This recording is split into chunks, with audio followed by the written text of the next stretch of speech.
Welcome to the Be Empowered podcast with your host, Graham Hopkins. My goal is to help you regain your power by bridging the gap between who you think you are right now and who you really are. In simple language, that is like making your childhood dreams come true. This is for those who want to make an impact in their lives but don't know how to get there. Be ensured, when you know and feel connected to your spiritual mind, you master your world. So welcome everybody to today's edition of the Be Empowered Show. I'm your host, Graham Hopkins.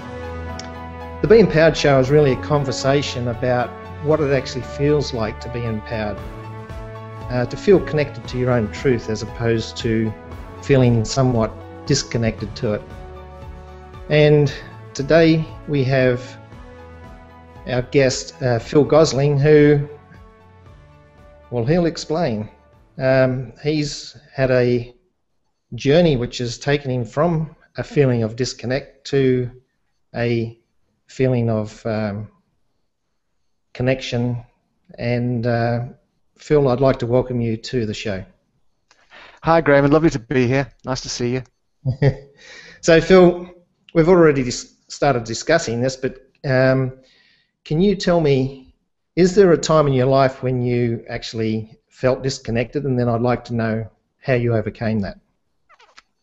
Fine. I mean, as I say, we were just discussing this briefly a minute ago, but I need to look at this from 2 points of view, from 2 angles. First of all, I felt in many ways I felt disconnected all of my life, in the sense that I feel like a square peg in a round hole. I'm sure many others feel the same way. I felt this way since I was a small boy. Not just a square peg in a round hole, but a square peg in a round hole universe. I mean, I didn't seem to have the same interests as of other kids. I was a quiet, I'm going to say studious type. That doesn't mean I was clever. It just meant that I was just a quiet person. I've got 4 kids, and 2 of them are very bouncy and buoyant like their mother, and 2 of them are just like me. They're, you know, in the words of Henry Thoreau, you can actually lock me in a room for 4 hours and I'd be perfectly happy with myself. It's that kind of thing. But relating to other people from a very, very early age was quite difficult because I didn't seem to share the same viewpoints, the same angles, and perhaps I didn't have the ability when I was younger to express myself as fully as I would like to have done. So in that sense, this feeling of being out of place, almost in the world but not of it, which is it is the strangest feeling. It's like you're an alien on the planet and you're looking around saying, what the heck's going on here most of the time? Mm. And I didn't like that feeling, and that feeling moved me. You know, when you're in the world, you have to obviously be engaged with it, and that's part of that is jobs and work, and all of this proved to me a square hole universe, and I really wasn't happy. Now, having said that, there is the other side. As you know, when I was young, I studied physics at university, which is where Success Engineering came from. That my first book, and I have this acute awareness of the energy of things. When something happens in the world, obviously the further away it has less effect than when it's close by. We've had a bereavement recently, and I feel it very, very intensely. But even far away, when I read news of terrible things happening elsewhere, I can almost feel it in the ether. And I'm sure that there are many, many other people that feel that way. That is the absolute opposite of what I said before. It's a connection. Mm. It's a total connection with everything that's around me. And sometimes my disconnection is not knowing how to comprehend it, knowing how to understand it, how to get to grips with it.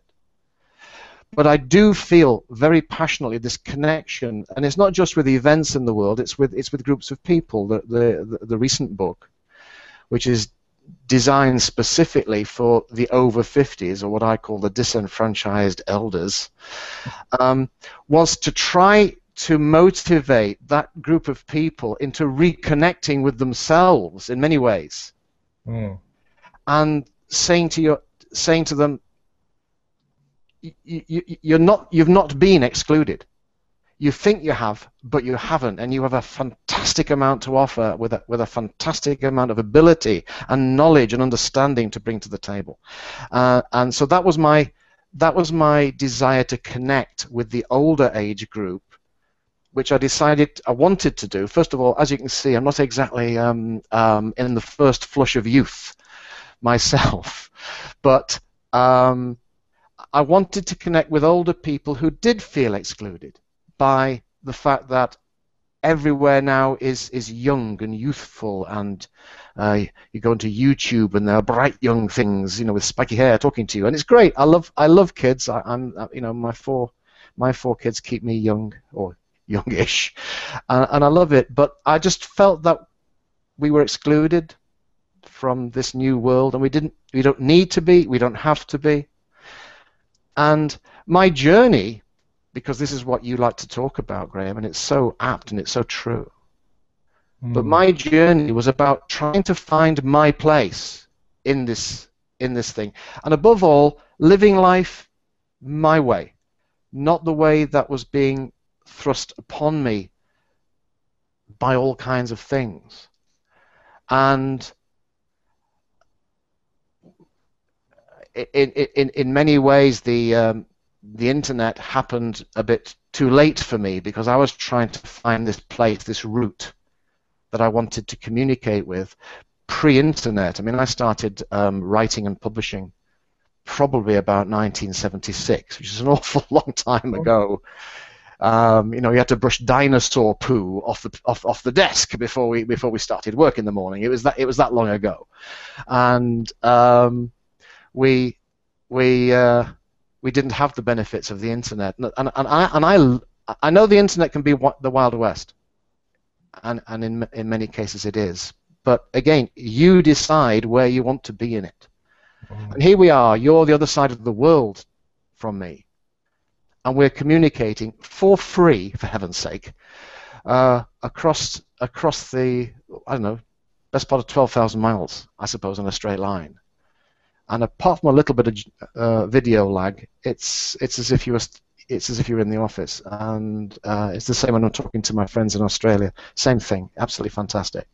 And I just love it. And I decided a long time ago, around about 1992, to start doing what I wanted to do, even though it hadn't been tried, it hadn't been tested. I felt the desire to write stuff, to express my views, express my opinions, and all kinds of things. And on top of that, I wanted to try and persuade others to do the same thing, to express themselves as you express yourselves, as you express yourself now. And it's a big thing now. My vision is not about vast volumes of cash and money and profit and stuff like that. My vision is about living your life your way with enough income to satisfy your needs, whatever those needs may be. You know, if you need a 42-bedroomed mansion, fair enough. I personally am happy without that. But have enough for all of your needs. But at the same time, most importantly, you're getting up in the morning and you're thinking, I'm living my life now. This is what I want to do. And I don't want to drive. I heard this expression. It's written in the book. This idea that most people get up heaven knows when in the morning to go through traffic jams, wherever it might be in the world. It doesn't matter whether it's Tokyo, Dubai, or Hong Kong, or Manchester. They can spend hours in the morning in traffic jams, driving to and later from a place of work that they don't like, working with people that they have no connection with, perhaps even doing things that they're not 100% happy with, and certainly not connected with, even working for a guy or someone they don't like, and yet their greatest fear is losing the job. Mm. You have to accept there's a certain degree of insanity there. Really, Absolutely. there's something's gone wrong. If you're doing all of that and your greatest fear is not doing it, it's time to reboot. It's time to sit back and get out the piece of paper and say to yourself, what am I going to do with the rest of my days? Mm. Because it's not debt collecting. That's not what I want to do, and it's not selling vacuum cleaners door to door. Well, I trust the audience will pick up on some of your advice as we go forward. Yeah. I must say, Phil, that the little bit of research that I've done on you over the years since I first read Success Engineering, I'd have to say that there's something about you that, and it's the word integrity, that comes up over and over again, in that I've never heard or read a bad report about you. So, you're not looking in the right places, Graham. You need to dig deeper, my friend. Okay. Well, let's go back to your first successful book, which was Success Engineering, which I have read twice, and it's a book you need to keep reading because I think it's one of the most meaningful books that I've read, Phil. So can you tell me a little bit about the strategy you used with Success Engineering that enabled you to, I think you sold, what, 7,000 copies the day it was released? Yeah, it went up to 12,000 copies within a few days. And I didn't have the benefit in those days, as I have now, of systems, financial systems in place that would take care of all those sales. I basically had my own merchant account on the internet, and I'm sorry, but a kind of terminal on your desk it's not geared up to 12,000 sales. At $19, it just isn't. And my deepest regret is having to pull the plug on that one because it was just coming in too fast. Nowadays, it's all automatic. There are systems in place now. Again, the need for people to do this has driven the answers, which is what the internet's all about. But Success Engineering I'd say it was my first attempt to write a book in which I totally expressed myself and my feelings concerning a particular subject. And it came about in a very strange way. I have what we call the garden room, like a conservatory at the back of the house, with a nice garden beyond it. And I was sat there with a client, if you like, someone who wanted to know more about what I do. And an idea came to me, and it was this, and it was that when my friend made a decision, when he was talking to, and he made a decision to do something, it was probably an aberration, but I thought I saw the back, because he had his back to the window, so I could look out of the window as well. I thought I could see the background, the leaves and the garden ripple slightly. It was just a something in my head, and I thought, this thought jumped into my brain. He's just changed the universe. By making a decision, he's just changed it out there. And the rest of the day, I couldn't help thinking about that event. And I dug deep into what I knew about physics, and I thought, is that possible? Is it possible that instead of the world changing you, instead of you living in the world, that the world is actually a byproduct of you? And I thought, well, that's impossible. Really? I mean, you and I both look out the window and we still see the same thing. So how can that connect? But then I started digging further and further, and I still enjoy physics. I keep up. All right, I'm not very good at it, but I keep up to date with it, and I love energy principles. And here's a great. You'll like this one. You really will. I'm not sure whether I mentioned it in Success Engineering, but this is a good one. Have you heard of a thing called entanglement? Yep. Mm-hmm. Yeah. It's for those that don't know this. It's very, very simple. At any second in time, You can't see it because it's too small, but two particles are created out of nothing. That doesn't make sense, but each particle has an opposite charge, plus and minus, so that then balances everything out. Now, if those particles appear not next to each other, because if they were appeared next to each other, they'll just recombine, poof, and it's all back to normal again. Mm-hmm. But if they appeared as they can do in physics, a universe apart, one's over there and the other one's over there, then strange things happen. They're too far apart to recombine. But if you do something to one of them, it affects the other. I can't go into the detail of this, but I assure you this has been tested in experiments. If you change one of the constituents in one, its spin, if you like, the other one changes its spin as well. These are light years apart. How can this happen? Nobody knows. Stephen Hawking doesn't know, but he accepts that the process exists. So two things that are created at the same time are entangled. End of story. That's point number one. Put that on a back burner for a minute. If the Big Bang Theory is correct, I love this bit, then everything was created at the same time and went, whoa. This means, and I'm sorry to mention this, Graham, that you and I are entangled. And you're entangled with your audience. Mm-hmm. And I believe that's, when I mentioned that earlier on, this feeling that when something else happens out there, and you feel it, you may read it, you may see it, but you also feel it. That, I believe, is a process of ancient entanglement. You know, every man is part of me, and I am part of every man. And that is when you realize the connotations of that, that's a very strange, almost scary place to be. Mm.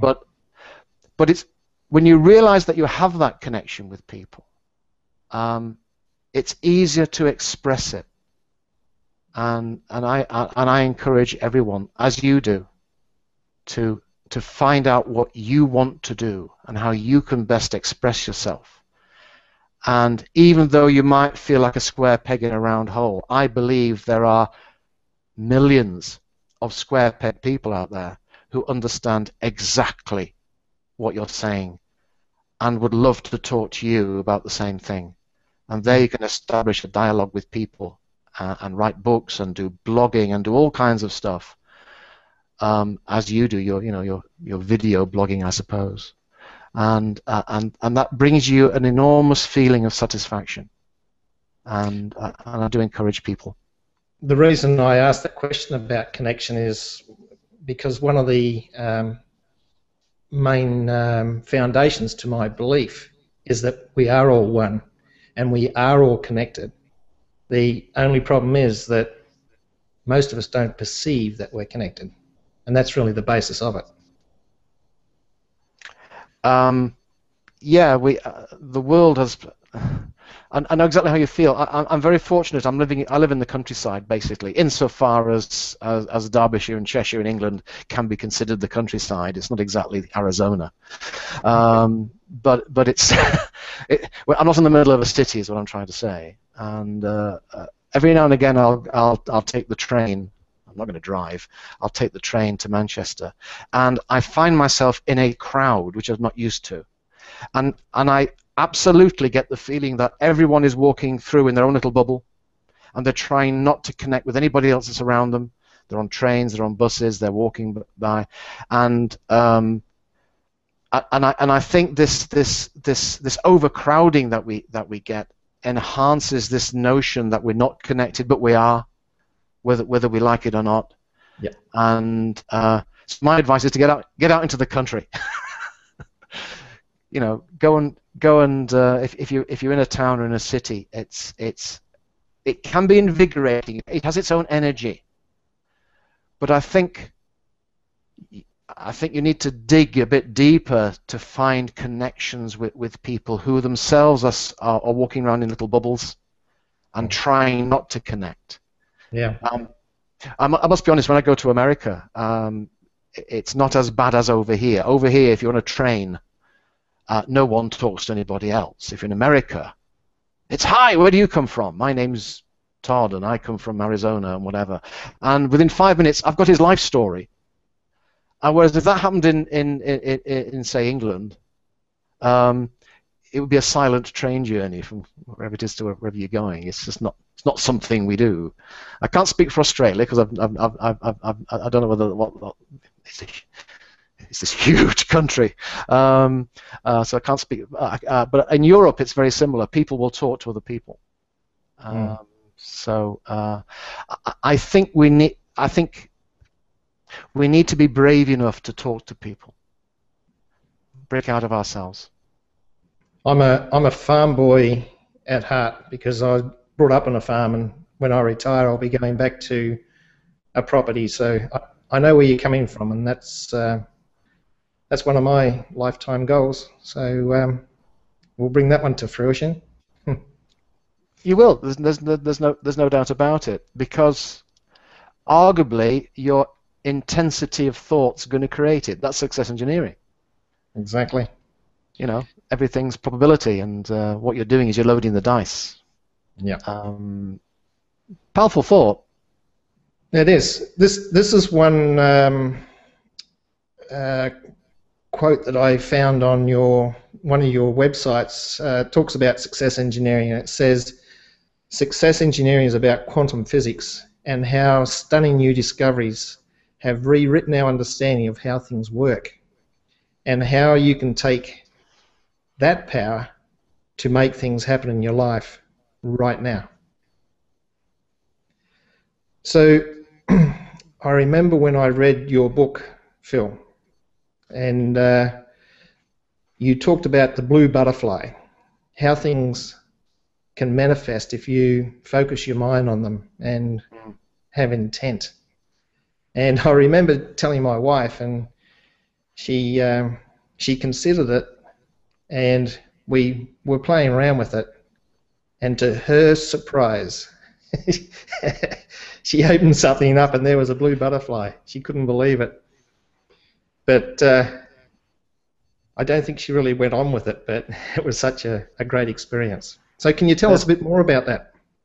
There was an experiment that took place over something like 27 years at Princeton University in the USA, overlooked by a Professor Yarn, and it's there, it's documented. It was called PEAR, P-E-A-R, Princeton Experimental Anomalies Research Unit. There's a gobful.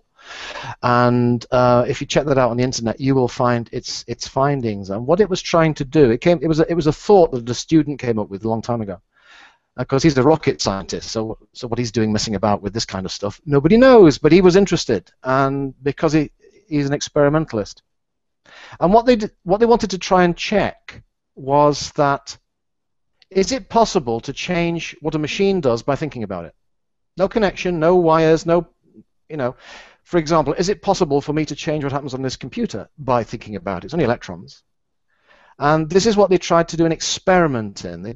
And what they did is that they set up, quite literally, millions of experiments over 27 years with students. And they would sit in front of random number generators and will it to produce a number 6 or a number 5. And they would say, "Come on, number 6, you get in there, boy. You get me a number 6 now." And they did this experiment, as I say, for 27 years. And at the end of it, there was definite proof. It was only a small shift in the probability scale, but that's what we're talking about with probability. There was a shift. The dice had been loaded in favor of a completely random, independent machine, no connection with you whatsoever, actually effectively listening to what you were thinking and biasing its own results that way. Now, being a bigot, I think they did the experiment wrong, because they were trying to force their opinion onto the machines, whatever it was. They were trying to say, "Do this, do this." I don't believe that's the right way.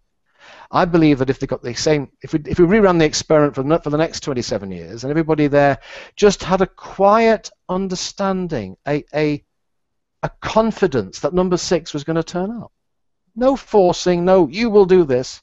Just, I'm so happy and grateful that number 6 is going to turn up any second. And you have that, and it's that feeling of confidence that will move the odds in your favor. Now, if force can do it, willingness can do it, what can confidence do? And I reckon if they run experiments based on confidence, and that the butterfly and the blue feather experiment that you mentioned, Graham, was to do with you having a level of confidence, a positive expectation of the outcome. Do you find car parking spaces the same way? Is that the same thing as intent, Phil? I think it's a softer version. That it is intent, but it's intent with the confidence that it's going to happen.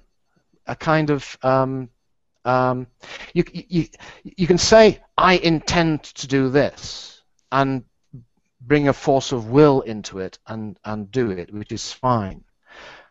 But I think an easier way is to develop the understanding within yourself that this thing is going to happen. It just is.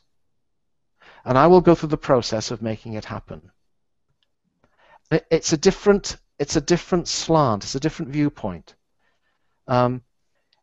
It's not a where you're trying to enforce your intent. You're just expecting it. It is a calm and confident expectation that your intent will work out fine. Mm.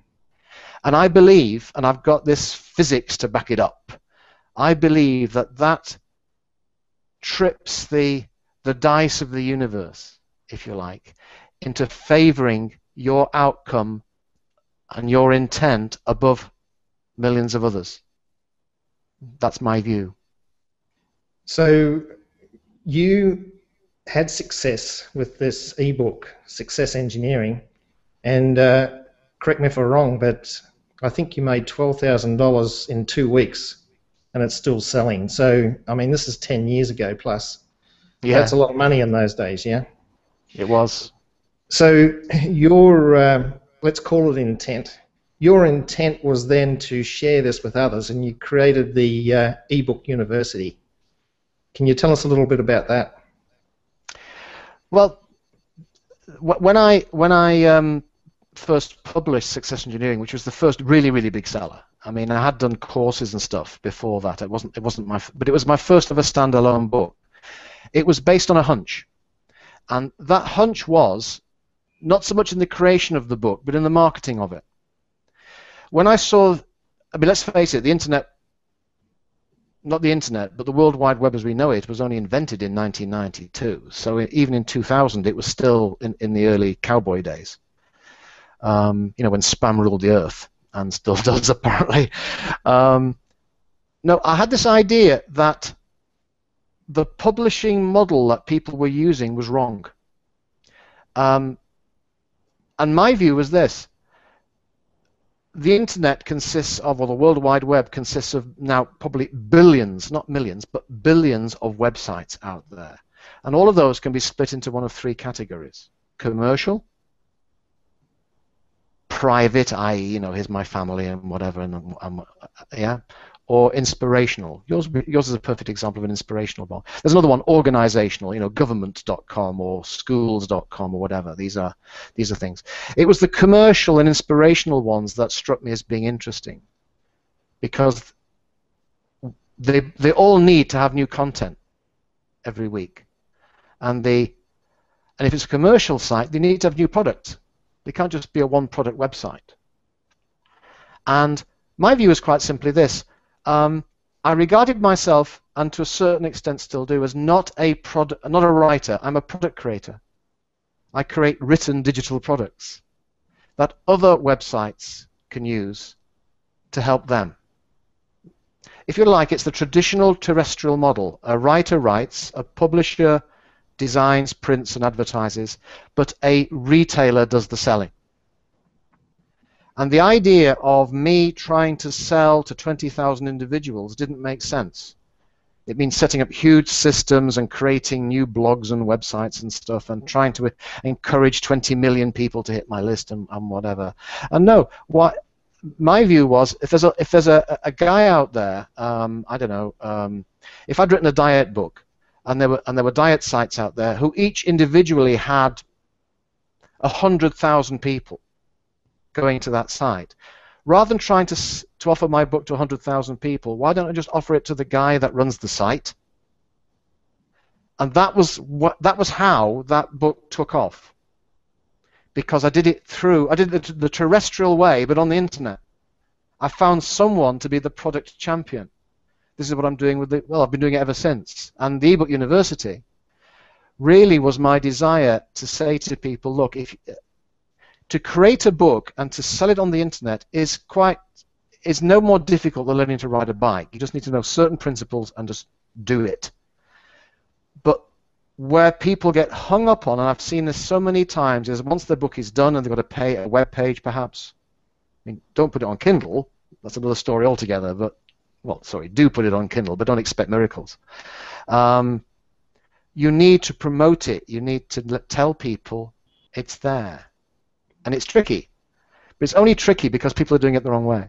And my view is tell people about it. Go to, I don't know, diet.com if you have a diet book and say, here's my book, would you like to review it? Or if I've written Second Chance, as I have done, Second Chance for the over50s.com, there are so many blogs and forums and websites out there specializing in my age group. And I can say to them, look, I've written this book, would you like to either review it to your people? And bearing in mind, they're looking for content all of the time. So it's my way of marketing that makes the difference, not so much the way of creating the book. Creating the book is the easy bit, and you can shove it on Amazon. But there it will be forgotten on Amazon. It's that. Do you remember at the end of one of those Indiana Jones movies, Raiders of the Lost Ark? There was that huge warehouse, that government warehouse, where this crate was being placed, and it went on forever. Mm-hmm. That's Kindle. Your book goes into that. Your book goes into that warehouse, and you need to be more proactive. So my view was that I'm not really a writer; I'm a product creator for websites. That's what the Ebook University is about. How to do this, and it's just there. I mean, I like, I still regard myself as a writer, not a good one, but see there again, you don't have to be a good writer. You just need to have a good copy checker to be a writer, and the way that I offer it to the world, the way that I connect to the universe, is through people who already have the connections, which is the way it's done terrestrially. So that's what the Ebook University is about, and it's about teaching people everything I know, to put it bluntly, and to get a book online, not just online, that's easy, get anything online, but selling it online, different story. And that is my view. That's the way I believe it should be done.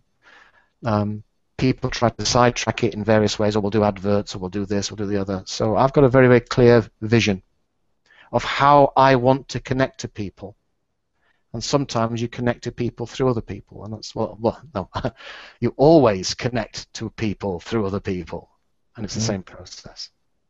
So it's very powerful, and my understanding is that around about 6 months ago you took a group of people from the Ebook University and you led them by the hand, more or less, and in doing so you created your latest book, which is Second Chance, How the Over-50s Can Thrive and Prosper in the New World. That's right. So can you tell us a little bit more about that book? It was, as well as writing books, I mean, many years ago, a guy said to me that you always have two businesses. There's the business that you have, it doesn't matter whether it's a shop or a news agent. There's the business that you have, which is making you an income. And then there's the knowledge of that business. Both are saleable. So a guy running a supermarket can actually sell how to create a supermarket as a separate venture. So what I did many years ago was, as well as writing, I set aside this mentoring thing where I would mentor other people on how to put books together my way. And yes, you're absolutely right. About 6 months ago or so, I did form a group of people. I just invited people to join me and saying, look, I'm going to create something brand new from scratch, as if I had no other resources whatsoever. Absolutely from scratch. Write a book and produce it and put it onto the internet with the absolute intention of getting 1 million downloads. Now that sounds like an awful big, you know, object to have, but to be honest, it's been done before. And 1 million these days, with regard to the internet, is nothing. If you look at some of the hits on YouTube, for some of these guys, 50 million hits, 60 million hits, and these are guys that are just messing about with videos and stuff. So provided that you can get exposure, my objective is actually fairly quiet in that sense. But what I wanted to do, I wanted to actually start it and get it going. So I got about 14 guys that are all clubbed together, and as well as doing it myself, so they're looking over my shoulder. That's what they're doing. As well as looking over my shoulder, I also take time out to to help them with their own book and answer questions, and we have meetings every now and again. But that's a private thing, and it's just something I'm doing with the group. But the essence of it is I wanted to get the book out there, both as a challenge to myself, my intention, and also because I had something to say. Again, I had something to say for the over 50s, which is, don't retreat to the garden shed. Don't give up. Don't pack it in, because you are at the prime of life. You have got so much to offer. And I think you've read the new book. Indeed. There are many different viewpoints in it. I did deliberately orientate it towards the over 50s, over 40s. It's a rough guide. People who feel disenfranchised, locked out, disconnected, if you like. And I wanted to reconnect them, because they have so much we have so much to offer as a group. I absolutely believe that, and I think we're throwing our own talents away sometimes. Mm. And we just need to reboot, reconnect, and self-generate the courage to just do what we want to do, because we're in the prime. We are in the vanguard of progress, not the rear guard of redundancy here. Yeah. We feel different as a group because we have emerged like the butterfly from the chrysalis, and we live in a chrysalis world, and your butterfly's in it. But don't just hide away. Fly. Just fly, and it's a wonderful place to be in, to feel that you are above these things. You're not disengaged from these things. You are above them. Not looking down from an arrogant sense, but looking down from an all-seeing eye, and you move from the world of exclusion to the world of inclusion. Not from a world where you are excluded from things by anything, by your age, by your sex, by your qualifications, by what results you got in the exams. You live in the world of inclusion, where you can do things. It's no longer... Can you feel my enthusiasm here, Graham? Certainly. I'm right with you, because this is the basis to this show. This is why I'm doing it. I'm doing it to share what I've learnt with the world, but also to leave a legacy for my children. Us as a group, the over 50s, over 40s, having so much to offer. We have the experience, the life experience that we need. It's not something that we should volunteer for. It's a must. We have to share what we have. We must not retreat to the garden shed. Yes, I like to go on holidays. I like to go on long breaks. I get into the car. We have a caravan and stuff like that, and we go over Europe and whatever. But I'm constantly connected by the internet, and I'm constantly expressing myself to people. And I'm not running away. I'm living my own life and encouraging other people to live their life, and at the same time engage with everything around you. And it's fun. It's full of energy, and we have so much to offer. Phil, what do you mean by an information product? There are, bearing in mind I'm a writer, and I use that term very, very loosely, writer. Yeah. I prefer to spell it with 2 T's. I'm a writer.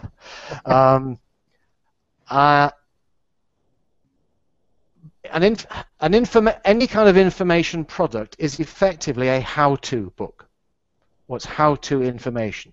It doesn't have to be called how-to, but my latest one is arguably how to thrive and prosper in the new world for the over 50. It's a how-to book.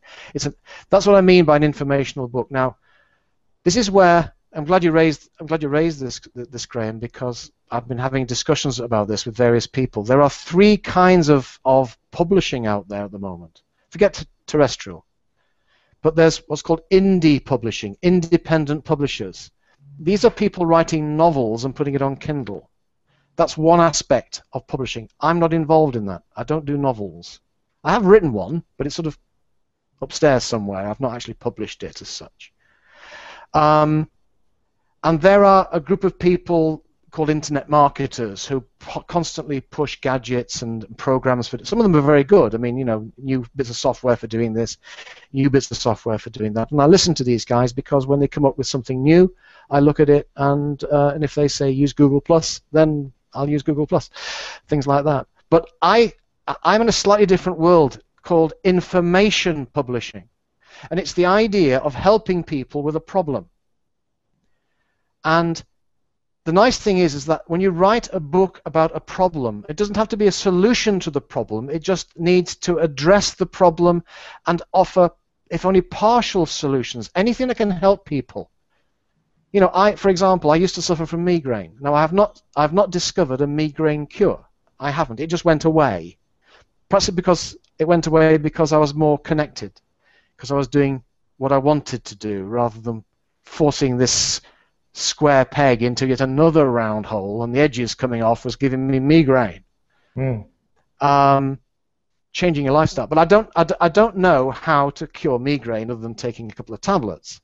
But if I wanted to, I could quite easily put a book together quite quickly. Top 10 tips for fixing migraine, or top 10 migraine solutions used by experts, and find that information. Go out there on the internet, which is a great library as well. Go out there, research, double research, make sure that the information is correct. And you could, if I gave you any subject on the planet, you know, dung beetles, you could actually come up with top 10 tips on how to rear dung beetles at home. And these books never actually age, because if I've got something to help people with migraine in 2015, that book will still be of value to people in 2025 because the migraines are still there.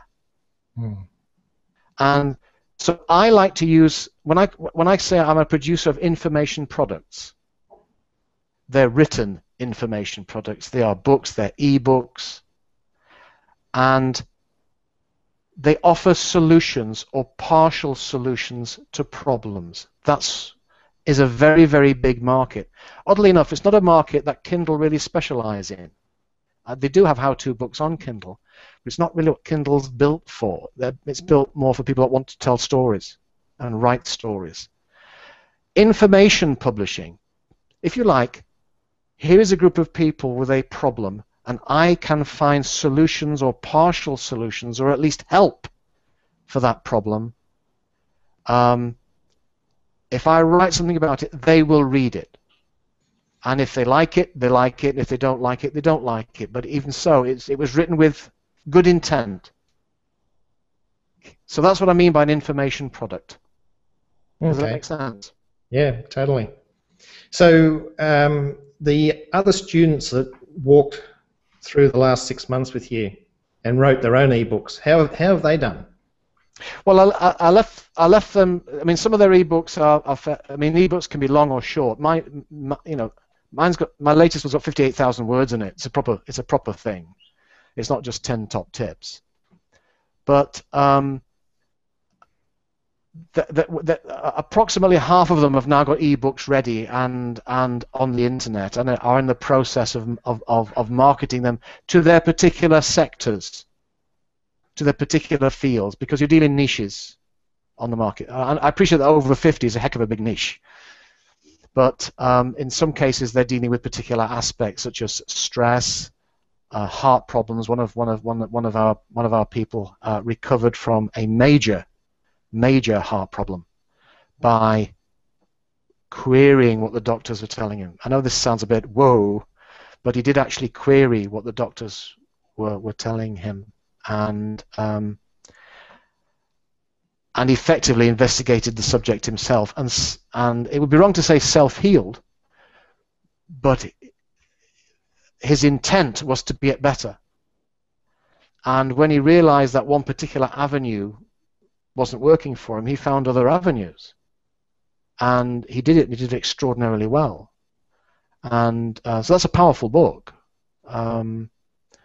which he's just putting the finishing touches to. Another one of our people's got a book on stress, a common problem. And when you talk to Kay, who's written the book, she's just the nicest person in the world to talk to. But at one point in her life, she was completely stressed out. And now she's found this calmness. So I'm encouraging her to put her book into the marketplace. And there's a process that they all go through, and we're just going through that process at their own pace. Some are very complex. Some of their books, one guy's written a book about the worn-out professional, how very apt, and that's quite a long book. So it's going to take longer to get to market. So I'm encouraging them, I'm pushing them along to try and get their book to market, as it were, and then show them how to market it. Mm. Well, this is must be a very satisfying thing for you to see others succeed in what you've the path that you have paved. It is. I must be honest. To try and keep a group together, it's hard work, because when you're doing something creative, it's very sometimes it can be very, very hard because of the creativity that's in. I mean, I'm sure you've, and everybody that's listening, I'm sure you've had periods where you think, I will do this, and for example, you want to write something, and you have this devilish white screen in front of you, and nothing is flowing. You're just not in the zone at all, and you feel locked out almost, disconnected, if you like. And of course, what you have to do there is just keep at it, just keep punching away at it. So I do try to encourage people to get locked into areas like loss of confidence, so they don't have the confidence to step out of themselves and say these things. And that's the biggest issue, I think. I think it's down to people developing the self-confidence. When I first started this, I had a picture. My daughter, who's a very talented artist, drew a tiger, the head of a tiger. It was beautiful, and I stuck it on the wall just to the side of this computer. And underneath, I just wrote the words "Face the Tiger," which was this negativity within. I'm too old. I can't do this. I've never done this before. The only things I've ever written have been letters to my bank manager. And I want to be a writer. Why am I doing it? All these things. It's the tiger. 3 o'clock in the morning, the tiger has a whispers in your ear. You cannot do this. That's what the tiger does. The demons in the night. But you can. You can. It's actually homeostasis that causes that. You've read about that. It's actually a clinical condition called homeostasis. The desire to not change is built into all. It sounds daft, but the desire to not change is in all of us. But we have the power to overcome it, as you are doing now, as I am doing, and as I hope your millions of listeners soon will be doing the same thing. So somebody called the opposite of that. When you feel connected, just yesterday they said they called it the captain. So the captain and the tiger. Yeah, there are times, particularly when you're writing, where you're in the zone, and it just flows. And whatever you do, don't break it up. Don't mess about with spelling checkers. Don't worry about the minutiae. Let the fingers hit the buttons and just blast the thought down. And there's a symbiosis takes place where new thoughts are generated by the thoughts you're banging down, and you'll enter into a period where for an hour you can perhaps produce better the best work you've done all week, and that's when the captain takes over. Most of my best work happens early in the morning, so I get up and I do an hour or two of writing, and then it's finished. Yeah, I mean, I've obviously got time slots to do things in, because I want to encourage the group that I'm with as well and help them. So I devote a number of hours every month to them individually as well as to a group. So that's important. And then I've got my own stuff to do, and then so it's. I think one of the big secrets is to get yourself a good schedule. Know which times of the day you're best at.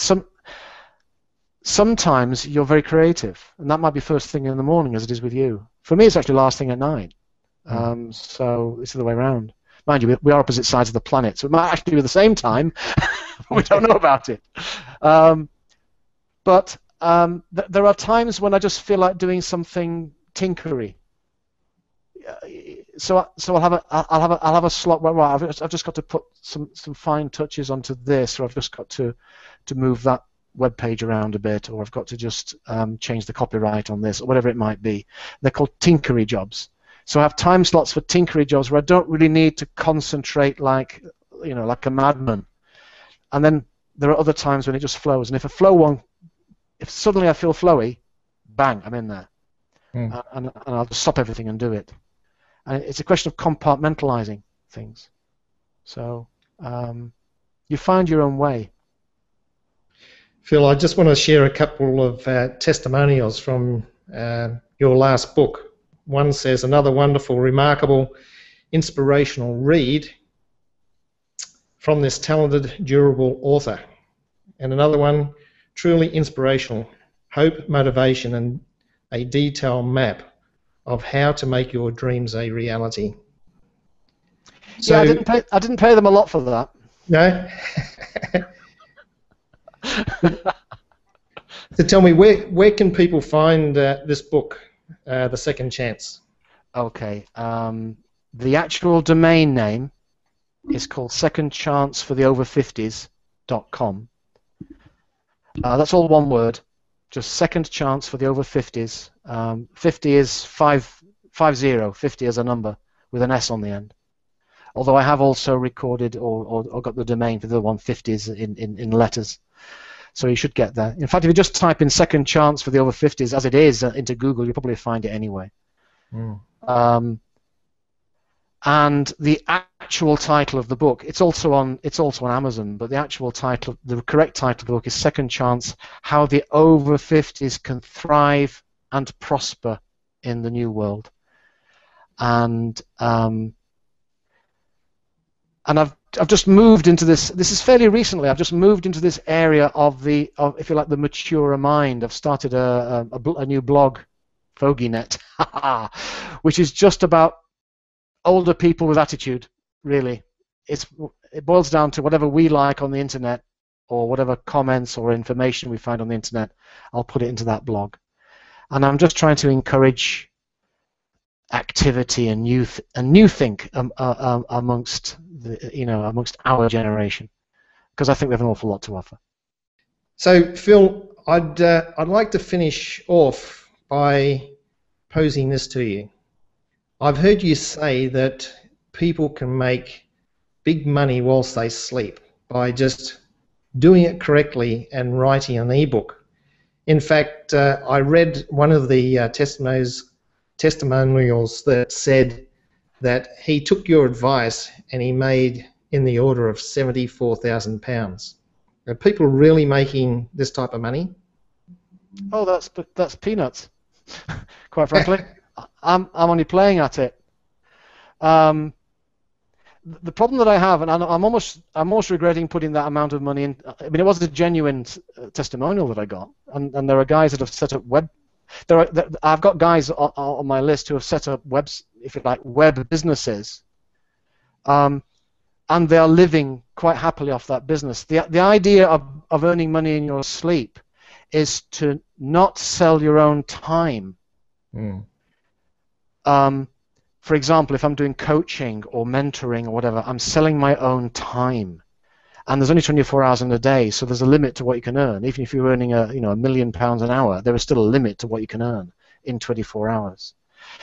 The secret is to have systems out there where everything is automated. So if someone in, I don't know, Abu Dhabi, Missouri, Frankfurt, doesn't matter where it is, spots my book on the internet, they can order it at any time and download it at any time, and I'm not involved. I don't have to send parcels out. That's the unique quality of the internet. And the important thing about having a website that's set up for this is to have automation built into it all the way through. So when people buy the book, they are automatically available to download it straight away. And then there may be an autoresponder, a messaging sequence that kicks in and says or reminds people where they've downloaded it from, and a few extra messages encouraging them to do other things and whatever. So the whole process is automated, so that you don't have to do anything. So you can go on, have a break, go away for a while, and all right. To be honest, I can't go away for 2 months and do nothing, because although it's as automated as it can be, you're going to get emails in saying, "Read your book, Phil. What do you think about this?" or whatever. So you need to have that connection still to communicate. But if while I'm away, I just spend an hour, a couple of hours in the morning, making sure that the questions are resolved, or if there's a hiccup on the website, I can deal with it, and then the rest of the day is mine. So I like the idea of the permanent vacation. Hobby work. It's living your life your way, where you've integrated. I used to separate it. I used to separate work and pleasure. Now I'm integrating it. I say that in an average day I'll do this, and then this bit's for me, and that little bit pays for this bit. Yeah.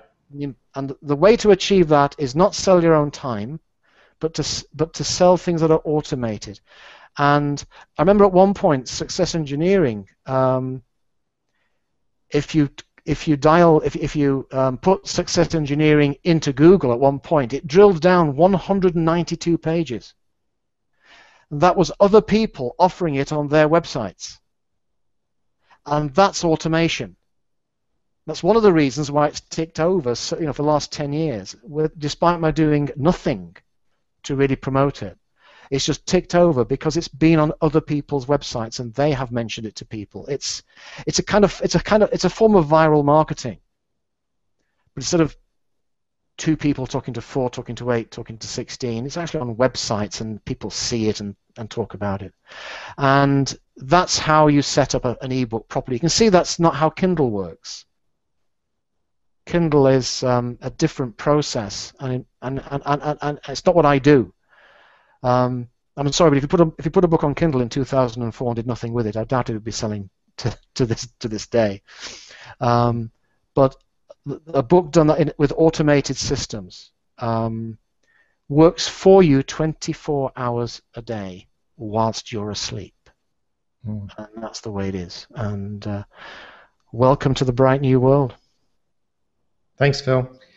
And I'd like to thank you for your time and for sharing with us. And I'm sure everybody out there's got a great deal of mileage out of this conversation. So thanks a lot, Phil. I hope so. It's been a pleasure talking to you, Graham. And as they say up here, more power to your elbow. Thanks, Graham. Thanks, everybody. And on behalf of Phil Gosling and myself, we'd like to wish you all the very best for your future going forward, and make sure that those who are listening who are over 50 get inspired with what Phil has to share. Thank you. Hey, thanks so much for listening to the Be Empowered podcast. For more on regaining your power by bridging that gap between who you think you are right now and who you really are, go to www.beempoweredgroup.com and enter your name and email address to receive a free ebook and get notified of any upcoming podcasts. Remember, when you know and feel connected, to your spiritual mind, you master your world. Changing your energy transforms your life.